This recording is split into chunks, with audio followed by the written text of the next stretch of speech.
Wait, hold on. I'm going to play you something. I'm going to get you in the mood for the episode. Hold on, check this out. John Adams is a blind, bald, crippled, toothless man who wants to start a war with France. While he's not busy importing mistresses from Europe, he's trying to marry one of his sons to a daughter of King George. Haven't we had enough monarchy in America? I'm Thomas Jefferson, and I approve this message because John Adams is a hideous, hermaphroditical character with neither the force and firmness of a man nor the gentleness and sensibility of a woman. If Thomas Jefferson wins, murder, robbery, rape, adultery, and incest will be openly taught and practiced. The air will be rent with the cries of the distressed, the soil will be soaked with blood, and the nation black with crimes. Are you prepared to see your dwellings in flames, female chastity violated, children writhing on a pike? I'm John Adams, and I approve this message because Jefferson is the son of a half-breed Indian squaw raised on hoe cakes, and Hamilton is a Creole bastard brat of a Scotch peddler. That's from our friends over at Reason TV. Good stuff. Well done, lads. But germane to our episode today, because my guest, you're going to like him, he maintains that we've been having the same fight over and over again since that bygone election. That American political rancor goes all the way back to dueling, competing visions of the Enlightenment. That the founders of the country came with two different ideas of how it should be run, and we've been untangling those two nexuses ever since.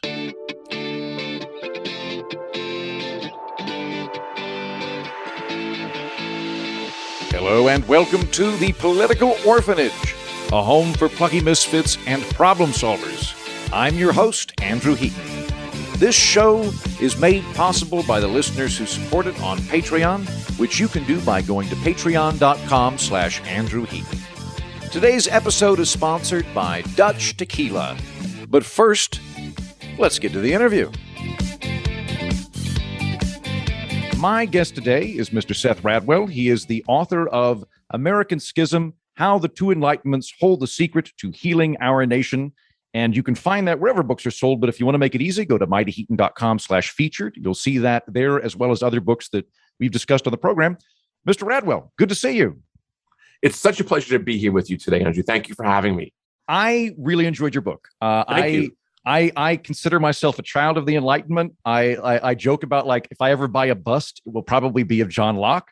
And your book is not only an easy read, it's well written, but on top of that, it's kind of, you're charting American history from the perspective of the Enlightenment, which I thought was really interesting.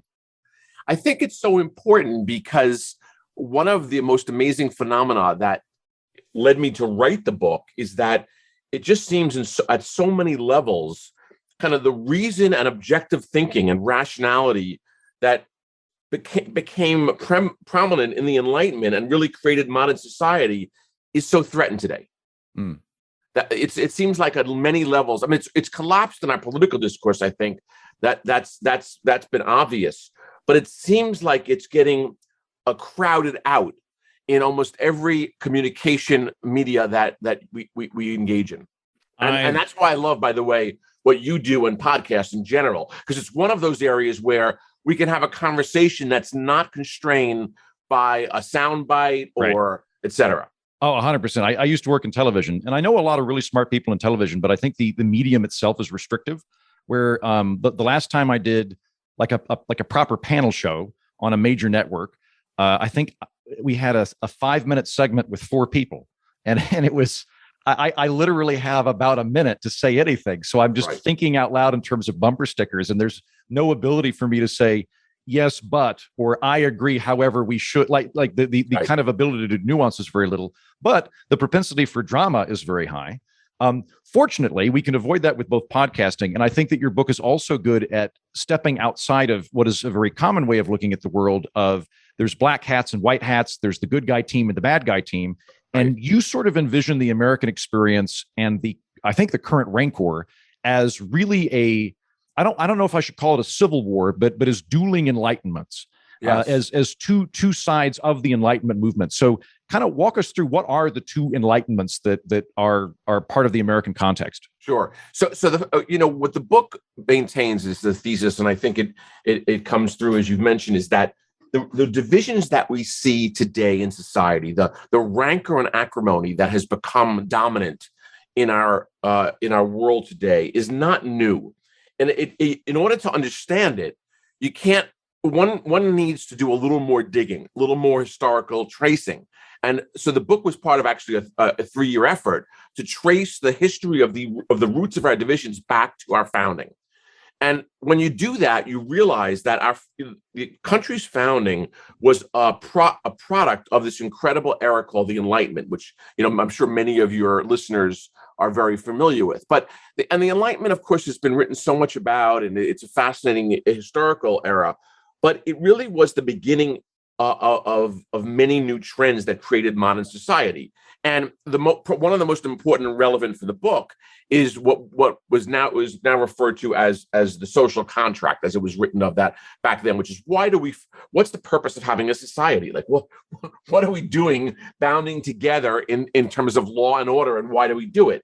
And it's there that this schism happened that is often not appreciated enough in terms of how we characterize the Enlightenment. So, for example, I've read about the Enlightenment most of my adult life, going back to my days at Columbia College. And the interesting part is that you read about this. We talk about the Scottish Enlightenment, the British Enlightenment, the German and French Enlightenments. So often geography is the way we talk about the Enlightenment. But one of my great discoveries over the last 10 years has been the Professor Jonathan Israel, who is one of the most renowned Enlightenment scholars in the world. I mean, he was at Princeton and Oxford and at various places. And he goes through this framework of the Enlightenment as characterizing it from the political perspective, the social contract as a split, a schism between what he calls the moderates and the radicals. Now, this is what becomes very interesting, because the schism in the Enlightenment is of course very nuanced. But to make it simple for your listeners, who I hope will learn more by reading the book, it boils down to a fundamental disagreement about how the social contract should be structured. And so you have the moderates were what today we'd call the elites, the aristocrats of their day. People like in the American Schism, it was but it was John Adams and Alexander Hamilton. These are examples of people who were well-educated, brilliant leaders, geniuses in many ways. But they were also, in the case of John Adams, for example, he was someone who was responsible for the colonies. He was a governor. He was a leader in the social contract as it was defined within the colonies. And so the point is the moderate Enlightenment. And this goes back to people like you mentioned, Locke, Montesquieu, Rousseau, Voltaire. These were all very important thinkers. But when it came to the fundamental question of who is sovereign in a social contract, who should govern, most of them agree that, going back to Hobbes, that the people are sovereign, but they need an enlightened ruler, as someone who was like themselves, enlightened, who could help govern on behalf of everyone. So it was what today we'd call it. It was used to be called an aristocratic republic, but their form of government was not a representative democracy. Whereas the radicals, people like Benjamin Franklin is, of course, one of my favorite examples, Thomas Jefferson, of course, and Thomas Paine. That side of the schism, the more radical element, believed in decentralized government, in fundamentally the people being sovereign. And they, of course, in the French Enlightenment specifically, it was the radicals that described how a representative democracy was the sole legitimate form in a social contract that could sustain a republic. So just to summarize, so the difference in the split, the schism, is people like Adams and Hamilton, they believe an aristocratic republic, that the educated and elite need to rule on behalf of the people, because many of the people of their day were not educated. The people on the other side, like Benjamin Franklin, who was, of course, a self-made, brilliant man, believed that there had to be an element of a representative democracy where the people elect people on their behalf, even if they're not capable of governing themselves. They can elect people who can advocate for their interests. And that the notion of representative democracy comes from the radical side of the Enlightenment and that schism. Now, there's one important other difference, again, to simplify for your listeners. The moderates very much sustain the notion of the importance of faith, of the church in the governing sphere. And it was the radicals who had, especially in the French radical Enlightenment, who had documented how for centuries the church had colluded with the monarchy to keep the people in check. So it was the radicals that came up with this notion of the separation of church and state, that was just so vital. The notion that the civic arena was a separate realm from the religious arena. And, one of the things I do when I speak to audiences about this is, it was quite funny. One of my favorite moderates is a French moderate called Voltaire. I'm sure you've heard of him, and many of your listeners have. Candide. He's the funny French guy, right? He's the one we have to read in high school who's got to think. Yeah, he's funny. Yeah, he was a wit, but he was most, by the way, of the Enlighteners were deists, meaning that they had faith, but they didn't believe in the way we think of religion today as kind of structuring and organizing society. For them, they thought there was a guy that pushed a button and the world came into effect. Then he kind of stepped away. Right. And now it's up to us to just kind of do stuff. So there's a creator, but he's not really invested on a day-to-day basis. He's not as in the famous promotional cover for My Fair Lady. He's not there with the puppet strings, moving everybody. So anyway, this is interesting in its own right because the deism goes back to Spinoza, and there's some stuff in the book about that, but that's a tangent. The point is that this notion of the separation of church and states is so vital because, going back to Voltaire, we were talking about Voltaire was wonderful at criticizing both the monarchy and the church for all their wrongs. But in the end, he had a great quote in French, in French it goes like this: Si Dieu n'existait pas, il faudrait l'inventer. Which means that if God didn't exist, we'd have to invent him to keep people in line. So ultimately, the moderates were like, we need the church because how are we going to rule all these people? So here's the radicals, like in France, Diderot and Condorcet and Holbach. They were terribly critical of the church and thought that it was the church as much as the monarchy that were keeping people oppressed. Mm-hmm. And keeping the people, in Rousseau's terms, in chains, although Rousseau himself was more of a moderate. But anyway, so this notion of separation of church and state, as Jefferson translated it in this new experiment called the American Republic, we have a freedom not only of religion, but from religion, is how Jefferson termed it, I think, in one of his writings on Virginia. So the point being, those two differences, democratic republic, being representative, and a separation of church and state, which the radicals insisted on, that became the American Schism. So of course, it manifested, for those of your listeners who know history well, as the Federalists. Let's plan this whole thing, and the Democratic Republicans, who were much more afraid of decentralized government, which was Jefferson's party. And that schism, which defined the first era of our history, is again one of the important things to understand about why we're so divided today. And it's one key element of it. And, one of the things I'll mention to your listeners, one of the reasons why one of the greatest philosophical and political treatises on government is the Federalist Papers, was because in the Federalist Papers, the founders, who were brilliant, all of them, radical and moderate, recognized that this tension here. And one of the things the Federalist Papers does is try to explain how the Constitution itself is a compromise between these two forms of Enlightenment philosophy. So this Declaration of Independence in 1776 was a very radical document in many forms. By the time we get to 1787, we've got this very moderate Constitution. Now, why do I say it's moderate? Well, in the Constitution, there is a House, which is a representative democratic structure. But of course, the Senate is the upper body is appointed by aristocrats, by states, not even voted upon. And there's a king in the Constitution. It's not called a king, it's called an executive, right, yeah, who is controlled, like in the spirit of Locke's philosophy of the following the Glorious Revolution in Britain. But the point is that it's a compromise system. It has both elements, and that's what the Federalist Papers describes the balance of this federalist notion and this representative democratic notion, decentralized notion, and the balance of powers therein. And that's what's so fascinating about it.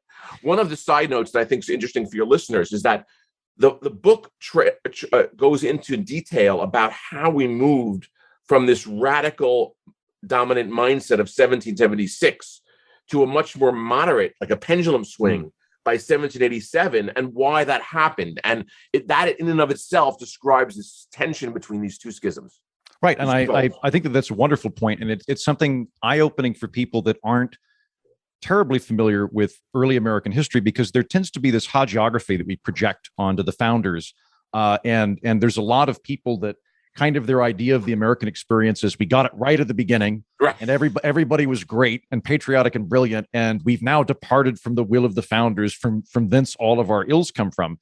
And in reality, as you describe it, and I think you're correct in this, there is I'll back up. You were just in France. France is on its fifth republic. We're on our second republic. We don't tend to use that terminology, but we've had two republics in the United States. The first republic was a radical Jeffersonian republic. A lot of the states, I didn't know this till I read your book, a lot of the states, their first state constitutions were unicameral, where they just had basically a plebiscite that was proportional to the of the people. There wasn't like a Senate equivalent. There was no upper house. That was considered aristocratic, and what we're literally fighting against in the Revolutionary War. Correct. And then the radicals get eclipsed. They get pushed out of power, but then they swing back with a constitution, which is sort of Return of the Jedi of the moderates, who are able to bring that power structure in. And actually, I want to make sure I fully grasp this before we move forward.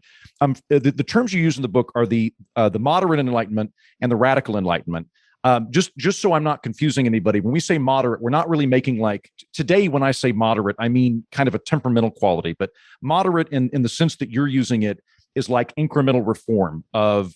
We're going to take sort of existing power structures and make them nicer. We're going to try to balance them out. We're going to make them more accountable to the people, but we're not going to get rid of them. Like going back to the church, like if the moderates had been in charge of the way we structure religion in America, we'd probably all be Episcopalian, but you can be Quaker if you want. But the government will be Episcopalian, and we can have Jews and stuff. But we're clearly we can't not have an official religion. That would be crazy. People would murder each other. You got it totally. That's right. And that way of thinking about it is really interesting, because it's precisely kind of that notion that what you were talking about, Andrew, is the fact that, of course, terms are so difficult. Like many people, when you read historical books about the Revolution, they call John Adams a radical. He was a radical relative to the Loyalists who wanted to stay with the king.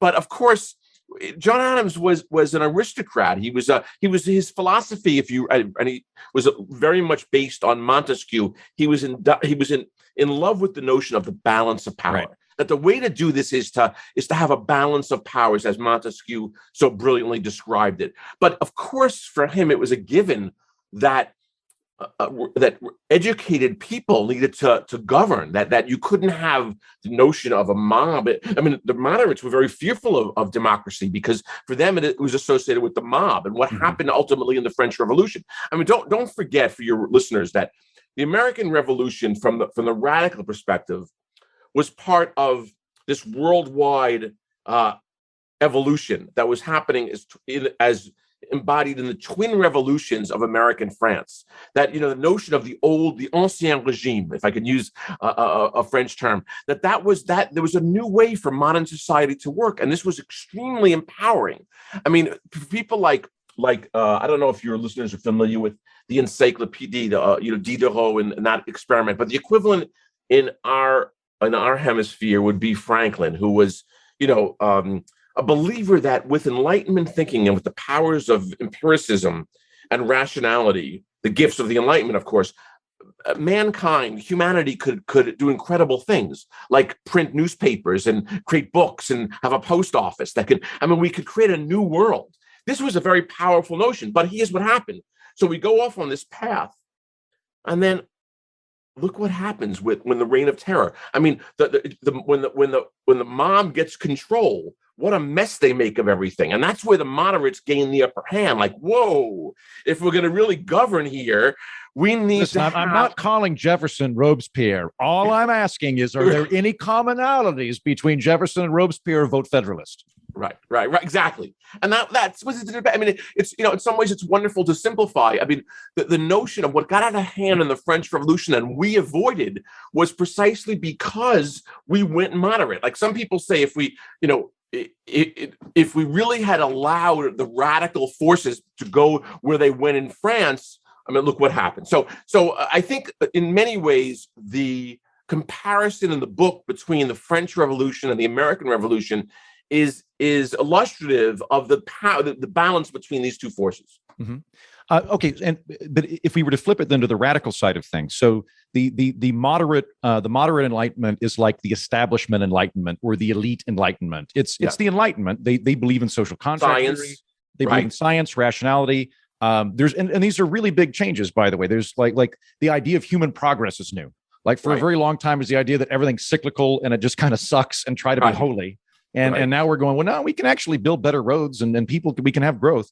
So, but they're on the side of the unwashed masses cannot be trusted and are illiterate and subject to demagoguery. So for that reason, we need to have a power balance that favors the elite.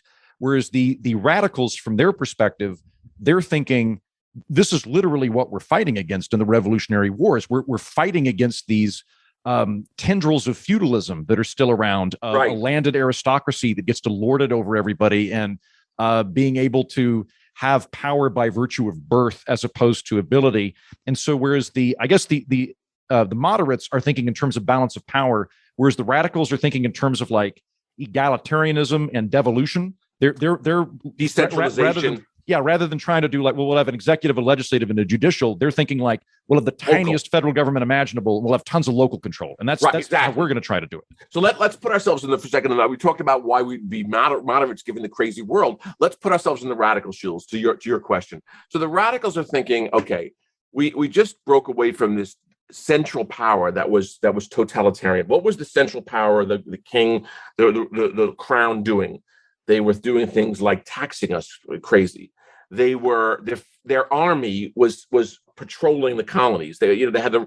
So what are the two things that the moderates want to put in the Constitution in 1787? The right to have taxes and the right to raise an army. We just fought a war against these things. We're going to give a central power again, the power that in Hamilton's vision, the central power is going to tax and raise an army. Come on. What did we just fight a war for? So there you see from the radicals' perspective, this distrust of having a central power that had all these abilities to create tyranny was extremely scary. So from the radicals, we never would have adopted or ratified this Constitution had it not been for the Bill of Rights.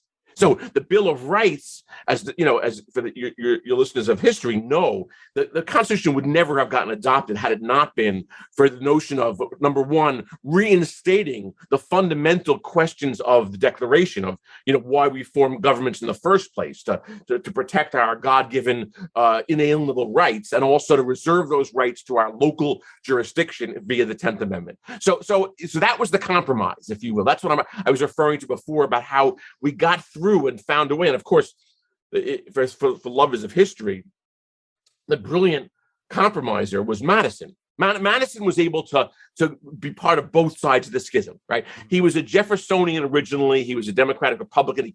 Jefferson was Jefferson's protege, but he also worked closely with Hamilton in the Federalist, and he recognized and wrote I think he was the one. I'm not an historian, but historians say that he was the pen of the Constitution to a large degree. So, and this is also interesting in its own right because of the theatrics. By the time of the Constitution in 1787, there's no radicals in the room, right? At the convention, Jefferson is off in being ambassador to France. Thomas Paine has been already dissociated, and Benjamin Franklin is the only radical in the room, and he's almost 90 and has gout. And, so he's the one radical left. So Jefferson is writing back and forth to Madison. On top of that, I'll add to that when they did the Constitutional Convention, They told everybody this was just a meeting to discuss some stuff. Like no one said we're going to form a new republic. We're going to get rid of the Articles of Confederation. Right. No one told anybody that. They just did it, and then went, by the way, we got a new republic. Right. So it's fascinating. And then, of course, they didn't have email in those days. So Jefferson's trying to understand what's going on. Madison is assuring him that we're going to keep the spirit of the Declaration, but but he's working out the details of how we're going to run this thing. How we're going to get 13 colonies that have completely different ideologies in many ways. How are you going to get them to cooperate on commerce? How are we going to pay for the war? I mean, there's all these practical problems that need to be solved. And who has the answer to practical problems? Who knows how to govern? The moderates, the geniuses like Alexander Hamilton. I mean, Alexander Hamilton is a wonderful historical figure in that he was a self-made person. He didn't come from elite aristocratic roots. Yeah, I saw the musical. He's from the Caribbean, and he's the bastard son of a prostitute or something like that. Right. I can't remember the lyrics, but he was the fundamental moderate. I mean, he knew for Hamilton, it wasn't so much about being the lead. It was that he knew that governing required the best and brightest. It wasn't easy. So you needed brilliant people who were educated. So for him, it was about, Hamilton's moderate stance was about competency. It was about being able to govern, which was quite complex. And let's face it, he was a genius. Whatever you thought politically, he created all the institutions that allowed the republic to function in its first era. Mm-hmm. Yeah, that's a good point too. There's a book called Diplomacy by Henry Kissinger, and the one thing I remember from that book is that all revolutions assume they maintain the benefits of the previous regime, and the French Revolution is a great example of that. Of they're coming in and they're getting rid of all of this sclerotic, exploitative, feudalistic nonsense, which great, but then they're like, wait, hold on, where's the mail going to come from? Like they've rightly identified that this is an unjust society that needs to be reformed, but when they kill everybody, there's just heads rolling through the streets. There's nobody to maintain the sewer system. They still have to do that kind of stuff, right? And so Alexander Hamilton and Madison and the moderates are the ones that I think have that kind of practical know-how that are able to. Well, this is a great question too. Are these two philosophies, are they enemies? Are they complementary? How did people of the day view them, and how do you view them? Okay, so this is a great transition point, because this is the head fake in the book American Schism. And so part of me, to intrigue your listeners, I don't want to give too much away, but let me say this. The actual schism that started the country between the radicals and the moderates is one key aspect of the book. But there's a second schism that emerges after the Second Great Awakening, which is that of the counter-Enlightenment versus the Enlightenment. And this is where the other third group. Yeah, this is So this is where it gets complex, because the counter-Enlightenment, which is not a negative force in so much as it's a desire to return to a world that's not only based on, or not primarily based on reason. So it's described in the book in some detail, and it's important because both sides of the Enlightenment are rationalists. They believe in deductive reasoning and empirical inference. They think that these are the best ways to mold society. We're all going to speak scientific language. We're making statements of observation, then conclusion. We're thinking that way, and it's a very kind of cold. I like this, but it is kind of a cold, calculating way to go through life, as opposed to a visceral, emotional, or revelatory way of looking at the world. Right, correct. And so the counter-Enlightenment brought what happened. Let's take a step back, and this is, by the way, the second great schism, and which makes this, of course, like most things in life, not so easy. It becomes quite complex, and here's why. So the Second Great Awakening, which is the period from, let's say, 1795 through the turn of the century, was this period when there was a great revisionism in America about what the whole revolutionary period was all about in the first place. So what happened? So first of all, the Second Great Awakening is fascinating. It was this huge, for those listeners who don't know it, it was this period of religious fervor that was tremendously important and influential. And it's when waves of different mostly Protestant religious denominations became quite important in the colonies, now the American Republic in its early stages. And it was a wonderful thing in some ways. Here's why. For the first time, the Second Great Awakening was probably the first time that women began to have a huge voice in affairs. I mean, at the time, most of these events, these gatherings of the Second Great Awakening were attended by women because the husbands were working. And so the women would go to these rallies, and it's where, for example, through reasons of faith, the recognition for abolitionists became stronger and stronger. Many realized how incredibly immoral and unjust slavery was. And so it helped build the abolitionist movement. So it also, interestingly enough, so it's not just a populist reactionary movement of let's go back to whatever we used to be doing, and we hate the guys with better suits than us. There are positive values that are being espoused. Huge, and practical ones. Temperance. I mean, the temperance movement grew up then because too many of American young American men were getting drunk and beating their wives. So, that's where the movement for temperance happened the whole notion of the church or being at the center of local life, which it is in so much of American culture today and all throughout the world. That model came out in the Second Great Awakening. That's when it is still local communities of faith having something more important than just rational thinking. So the Counter-Enlightenment in some ways was very important, but the Counter-Enlightenment also created the Reign of Terror. I mean, this rejection of reason and this appeal to passion was also very dangerous. So that's why it's so tricky. And I think one of the things that happened during I have to say I'm very when you're because you make great pains in the book to explain the positive things coming out of the Counter-Enlightenment, and that it is a sort of an anti-establishment kind of movement, which can be for good or for ill. I have to say, reading that, I view myself as a cold-blooded Vulcan. And so reading about the Counter-Enlightenment, I was very skeptical of that, where it's just like, let's not be rational, be real emotional, and just burn stuff down to get pitchforks. That brings out my all of my Enlightenment ghosts, Jefferson and Adams alike, are going, right. I don't know how I feel about this group. Well, this is what's really interesting, Andrew, because this group, the Counter-Enlightenment, ended up recasting through revisionist history the entire American Revolution. So right. So of course, because it's very secular, right? Like you make a good case in the book, and I like guys like Thad Russell, I think, would back you up, that the revolutionary period of American history is the most secular period of American governance. That is the lowest ebb of us trying to have religion and government go hand in hand, or have the one inform the other. And then the Counter-Enlightenment happens, and we get kind of a Jerry Falwell booster shot that sort of stays from then on. And in fact, it's exactly right, and it's so important because one of the great gifts of going back to our first conversation, one of the great gifts of the Radical Enlightenment, the separation of church and state, which was so vital, it was ended up becoming adopted really by all the founders and even the moderates to some degree, and so it was the most secular period. One of the anecdotes I tell sometimes my listeners is that there's a great painting that was done around the turn of the century. The painting shows the power of the revisionism of our founding. In the painting, it portrays God handing down the Constitution to General Washington, to President Washington, as he handing it down. The analogy to better not change that then, if that's a direct revelation from God handed to our first king. Don't tamper with that. And now, what's so ironic about it is, so like Moses took the tablets, so of course the Constitution was not supposed to be set in stone.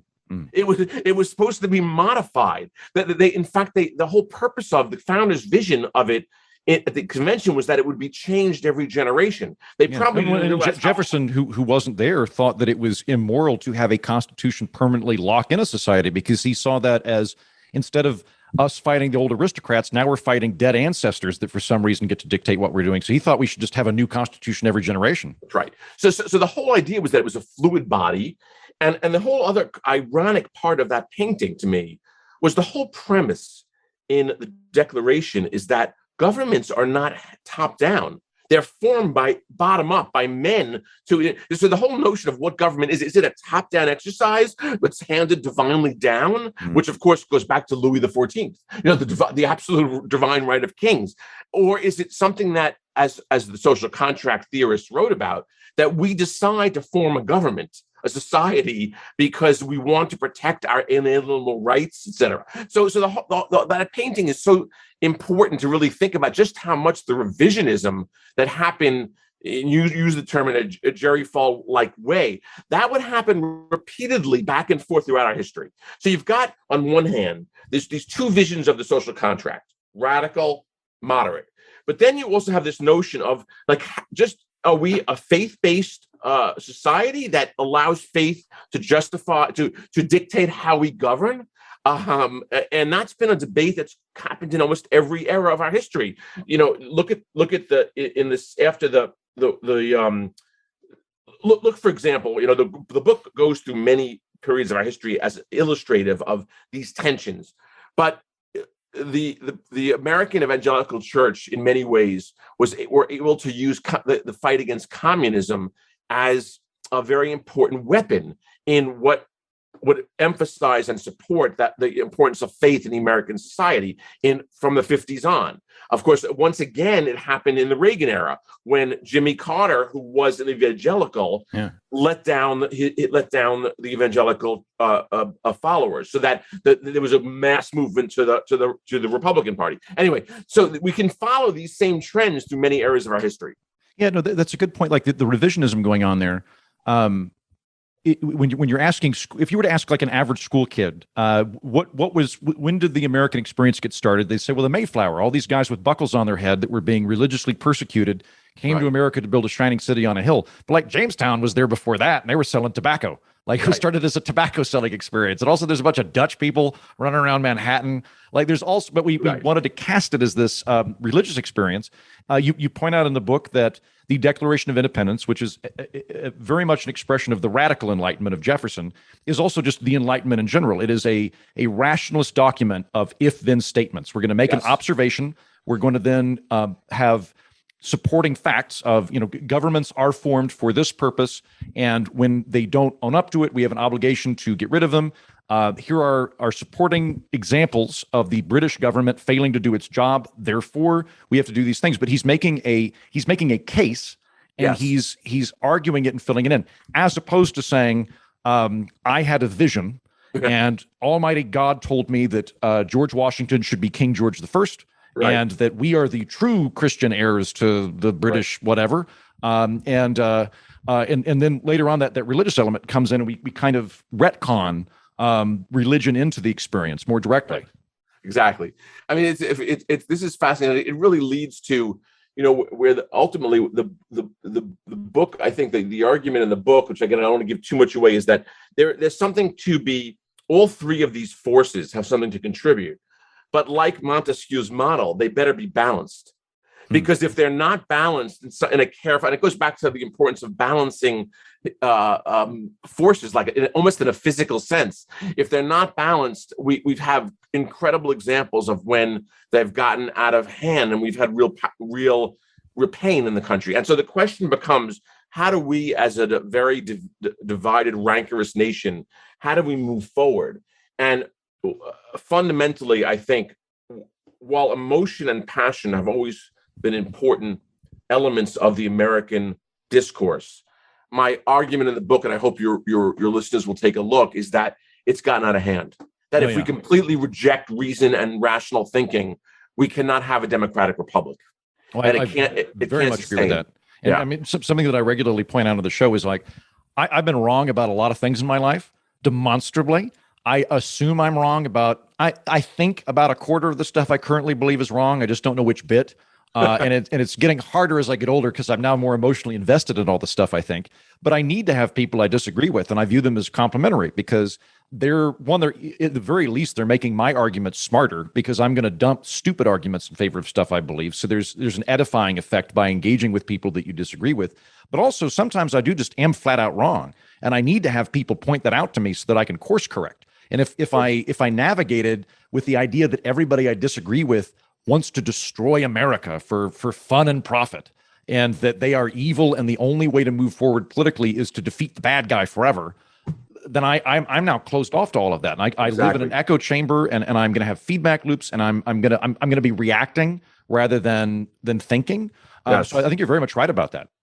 And I think one of the things going back to our beginning conversation is that, the political arena is one thing, but what made me take on this project, Andrew, was that I started to notice that my peers, people in business, we focus on using data to solve problems. That's the primary, we want to increase profits, or we want to create brands and build brands and get consumers to like our products and services. So we try to solve problems, but we have to use data. But so the private sector leaders, like myself and my peers, are very important as part of the problem-solving notion of moving society forward. And what I've noticed is that in my earlier life, private sector leaders would recognize their civic responsibilities. But now private sector leaders the way I describe it in the book is that they have their head in the sand, because politics is a third rail. So they don't want to touch it. So they don't say anything. I mean, they're silent, basically. They allow the republic to degrade into what this kind of rancor we're in now. But they forget that they want their kids to live in a democratic republic, right? So that can solve problems. So the call to action is part of this project for me is to get people in the private sector to not be so quiet. I don't want them to. I'm not saying be left or right or take a. I'm not saying take a partisan stance. I'm saying stand up for reinserting rational thinking in problem solving, and that's what the book in the third part lays out a pathway to do that, with two forms of changes. One set of structural changes that I argue need to happen, but the other is mindset changes, that we can't keep viewing people we disagree with as the enemy. What we've allowed to happen is, we all have these primitive human emotions about how great it feels to cheer and to assassinate our enemies and to promote our fellow thinkers. It's what makes going to a football game so much fun. But that's not how we should run our government. We can't use that sports arena analogy for how we're going to construct solutions to public policy problems. And of course, we try to do that today. I agree with everything you just said. This is one of the reasons that I would like to have more. I'm not a math guy. I'm a liberal arts guy. I wish there were more math people involved in governments and in governance. Like going back to your private sector example, let's say theoretically in the private sector, we're going to promote one of two people at Dr. Pepper. One of the people is really into spreadsheets and goes, Dr. Pepper Classic's not doing very well. I think we should actually drop that. We should go back to doing Dr. Pepper Blueberry, whatever. But the other guy just hates Coca-Cola. He hates it with a burning passion. We would go, oh, I don't care. I'm going to go with a guy that's going to do good at resource allocation and forward-thinking problem solving. The guy that hates the competitors so much, that doesn't help us. In politics, though, that's now a real good selling point. Like if I come in and I go, I think if we rezone this district here, we could probably get more parking. Like I'm not going to be as popular as the dude that's like, the problem is the party you hate. They're the worst people who ever lived. And if only we could defeat them for every election forever, then we'll be able to fix stuff. But if we lose even one time, the whole country will crumble. Right. That's exactly right. Before I lose sight of this, because I do want to understand the relationship with the counter Enlightenment. So we've got the establishment Enlightenment, which is the elite establishment. The moderates. We've got the radicals who are egalitarian, local control. The counter Enlightenment is it more like just kind of a groundswell of emotion that goes in one direction or the other, or is it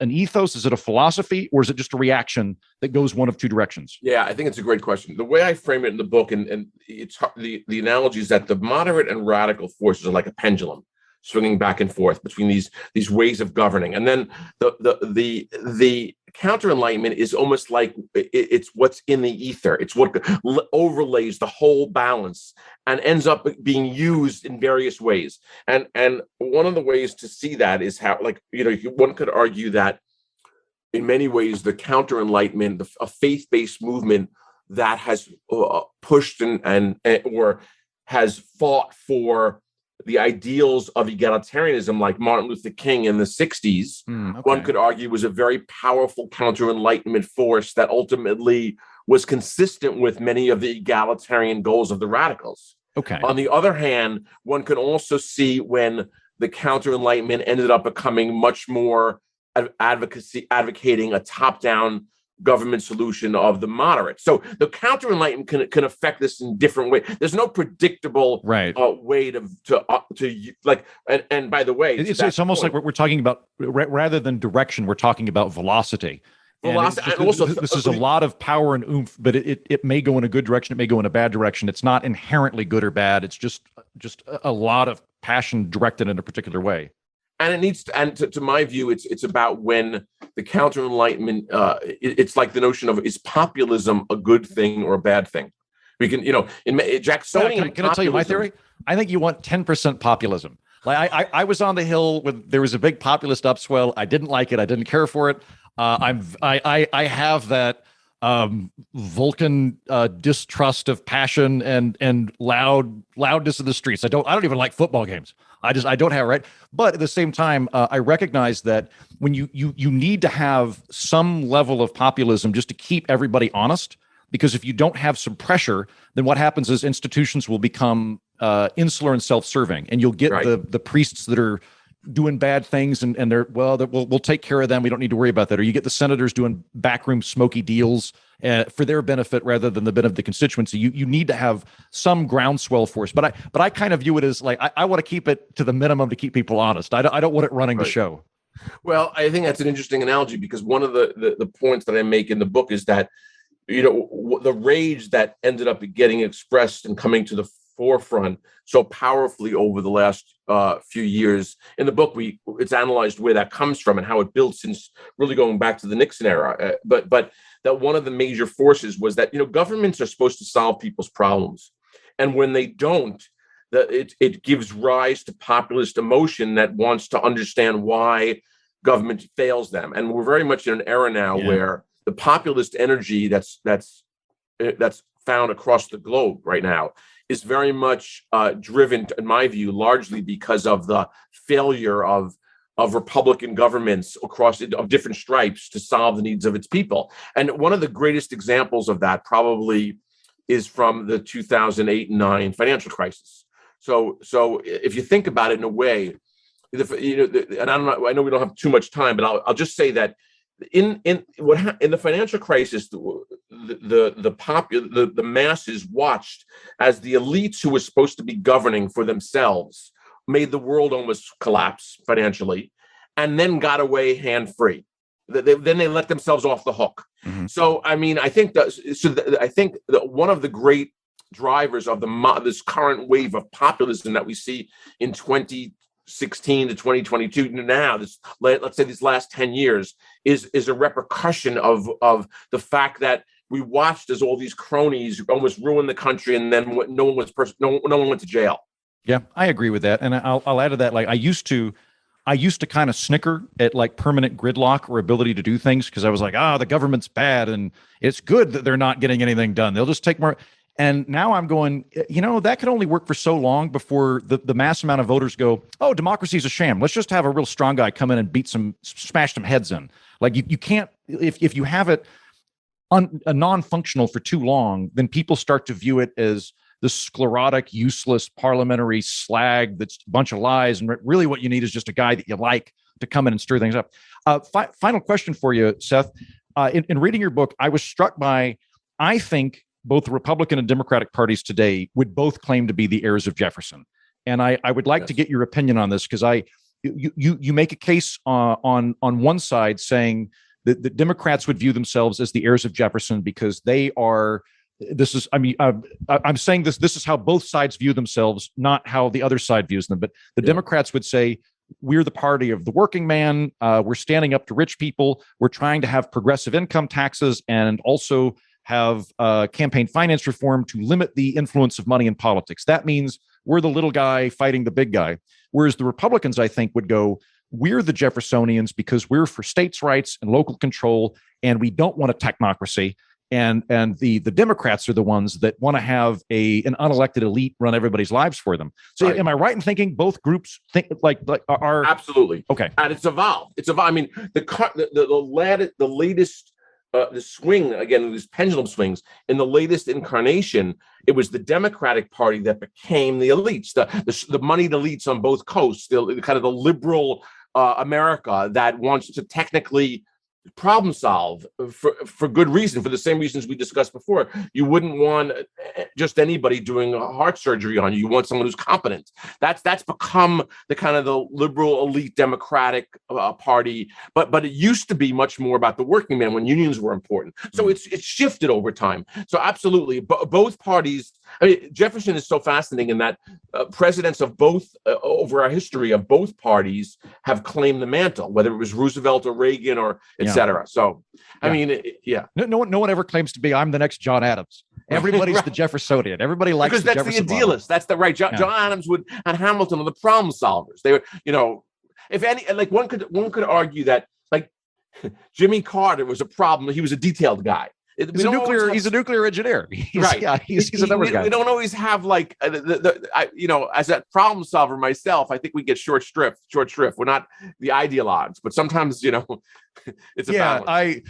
Fair enough. I view myself as a problem solver too, and I can tell you, nobody wants to go home with a problem solver at the bar. People want to go home with a loud guy that's really passionate. Right. But we can get more parking space. We can optimize things. Well, it's been absolutely delightful talking to you, Seth. I enjoyed your book. I'll put in another plug for it. For people that like American history and for people that like philosophy, American Schism is a wonderful tome because it is documenting the dual nuclei of American political thought, and you're learning as you're doing that lots of interesting historical things that were new to me. So I commend the book to you, American Schism: How the Two Enlightenments Hold the Secret to Healing Our Nation. And Seth Radwell, thank you so much for coming on. Andrew, thank you for having me. This has been a pleasure, and please let me know if I can come back sometime. Oh, sure. Good job, Seth. Good job, Heaton. This fine program is made possible by the listeners who fund it. Thanks, y'all. If you want to keep this program afloat, head to patreon.com/Andrew Heaton. You'll support the show, and you'll get bonus content. Last week, we had not one, but 2 bonus episodes. I brought on 2 guys to counter the inflation episode that we did earlier this month. They had a different take on it, and we clobbered it from a whole other direction. And then the following day, I posted a 2-hour Ask Me Anything. Now, I'm not great at math, but it sounds like we had 3 hours of bonus content last week alone. Support starts at $3, so that's good value right there. So be a mensch, head to patreon.com/Andrew Heaton. Thanks. Hey, everybody. I'm a comedian by trade and inclination, and so sometimes I like to do a little punch-up on the show's ads for an additional laugh. And last week, I added some color commentary on the commercial for Dutch Tequila as I was reading it, and it turns out the advertiser didn't like that. And you know what? They're right.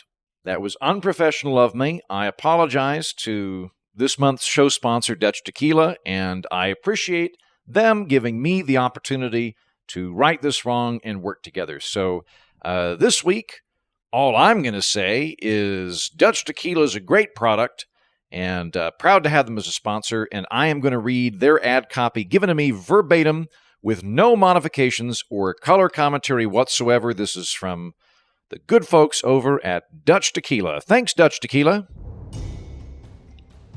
Next time you're throwing a summer party and you need a pick-me-up, your guests will thank you if you add a bottle of Dutch Tequila to the festivities. Dutch Tequila is crisp, clear, and delicious, just like the Riet Diep River, nestled in the scenic town of De Hoogte, where Dutch Tequila is bottled. De Hoogte is the northernmost place on the planet to dare grow agave plants.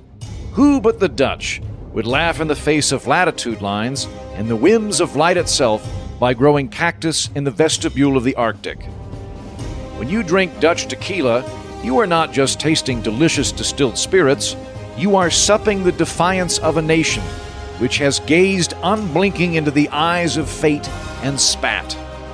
Who but the Dutch would refuse to accept that they cannot grow agave in Northern Europe and proceed not only to do it, but to distill the finest liquor in all of recorded history? Yea, you other nations, who are but footstools to mighty Holland, witness the marvels of the North and weep. Lesser peoples, like the cursed Danish, would accept the seashore as a permanent boundary and curb their ambitions. Only the Dutch have thwarted the sea itself by driving its waters from our glorious fields so that we might cultivate agave in the conquered territory of bested Poseidon. Every teetering windmill we erect is a middle finger thrust into the heavens as if to say, we the Dutch trespass with impunity into the forbidden realm of sparrows. Clouds, the Dutch laugh at you. We place stumbling blocks in your sky path. For only the Dutch possess the ingenuity and gall to sprout agave in the frosted bogs of the north. The Tower of Babel was built so that man might walk amongst the gods as equals. For their hubris, the creator of all things knocked down the tower, scattered the people, and confused their tongues. Yet their doomed architectural ambitions pale in comparison to the audacity and brilliant competency of the mighty Dutch, who have shackled Mother Nature and all her hoary clucking as we grow forbidden agave on the edge of the world itself. O lesser peoples of Middle Earth, gaze upon glorious Holland and weep, for your pathetic ambitions pale against the blazing sun of our staggering aspirations. Your meager accomplishments are the scribblings of mere children when compared to the cosmic defiance of the magnificent Netherlands, who at this very moment grow agave north of the 53rd parallel, unbowed and unbent. When time has grinded Mount Olympus into pebbles, and Valhalla itself is but dust and loam, who but the Dutch will stand athwart the ashes and laugh and drink tequila? Which is a fine addition to any social gathering and is delicious straight, as a mixer, or in margaritas. Try it with salt and lime for extra zing, and of course, always drink responsibly. Dutch tequila. Taste the North. That's the show. Thanks for listening. Thank you, Eric Stipe, who edited today's episode. Thank you, Seth Radwell, for coming on to discuss the Dueling Enlightenments. And thank you, listeners of the show, who fund it all and make it all possible. Until next time, I've been Andrew Heaton, and so have you.